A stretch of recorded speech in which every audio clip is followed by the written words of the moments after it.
Kasih karunia dan damai sejahtera Allah Bapa kita dan anaknya Tuhan Yesus Kristus menyertai saudara. Amin. Shalom, saudara-saudari yang terkasih di dalam nama Tuhan Yesus Kristus. Senang bisa menyapa saudara di tempat saudara berada hari ini, dalam dimensi yang berbeda, tetapi dalam dunia yang sama. Sebagai insan yang diciptakan untuk Tuhan, sebelum kita melakukan rangkaian aktivitas kita pada hari ini, marilah kita mengawalinya dengan mendengarkan firman Tuhan. Shalom, pembacaan firman Tuhan kita di hari ini diambil dari kitab Matius 5 ayat yang keempat. Begini firman Tuhan, "Berbahagialah orang yang berduka cita, karena mereka akan dihibur." Demikian firman Tuhan. Saudara-saudari yang terkasih di dalam nama Tuhan Yesus Kristus, khotbah di bukit, kebanyakan penafsir berkata bahwa itu adalah pesan yang bersifat general atau umum. Tetapi ketika dikatakan menjadi garam dan terang dunia adalah pesan yang bersifat khusus. Ini menjadi panggilan bagi semua orang. Tidak semua atau tidak harus orang Kristen yang berduka cita akan mendapatkan penghiburan. Tetapi yang bukan orang Kristen sekalipun juga mendapatkan penghiburan. Tetapi titik berangkatnya berbeda. Dan prinsip itu berbeda. Jika seseorang mengalami duka cita yang besar ketika dia harus kehilangan sanak saudaranya karena pandemi corona, mereka bisa saja terhibur sesuai dengan berjalannya waktu. Tetapi ketika seseorang yang sudah memiliki iman Kristen, ketika dia harus menghadapi persoalan itu, penghiburan yang dia dapatkan adalah penghiburan yang total, karena dia tahu berharga di mata Tuhan kematian orang-orang yang dikasihinya. Ketika kita kehilangan orang yang paling kita sayangi, orang yang paling kita kasihi, ternyata kita mendapat penghiburan yang sangat besar dan kuat dan tetap, bahwa kita pada akhirnya akan bertemu. Saudara, tidak ada duka cita yang tidak mendapatkan penghiburan.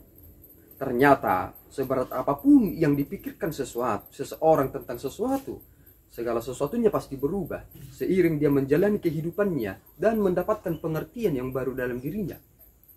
Jika saudara sedang berduka hari ini, katakan, aku akan dihibur dengan segala sesuatu yang aku dapatkan hari ini.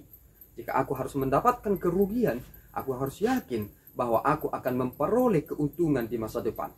Sehingga jangan jadikan diri saudara menjadi orang yang pasif, tetapi teruslah aktif untuk terus berjalan bekerja dan memikirkan hal-hal yang baik.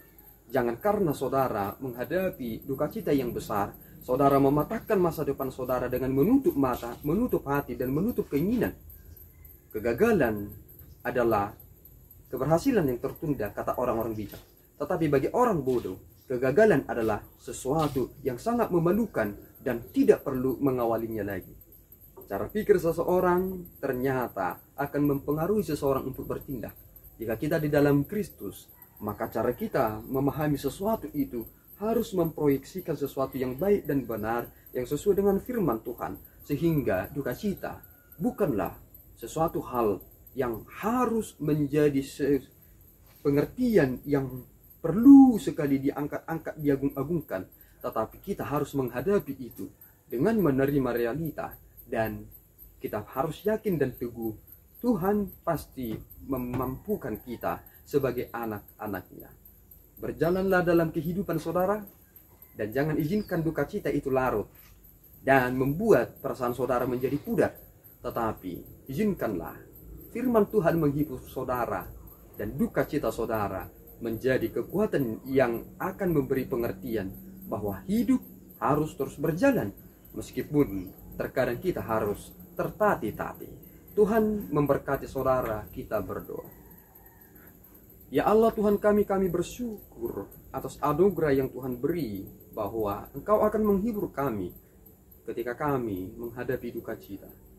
Jadikan kami Tuhan menjadi orang yang memiliki prinsip yang baik dan benar, bahwa segala sesuatunya akan baik-baik saja, karena Tuhan memampukan dan memberi pengertian dalam firman-Mu yang memberi hidup bagi kami. Ampunkan kekurangan kami Bapa, dalam Yesus kami berdoa dan mengucap syukur.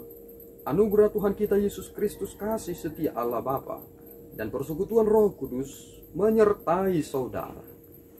Amin. Tuhan Yesus memberkati.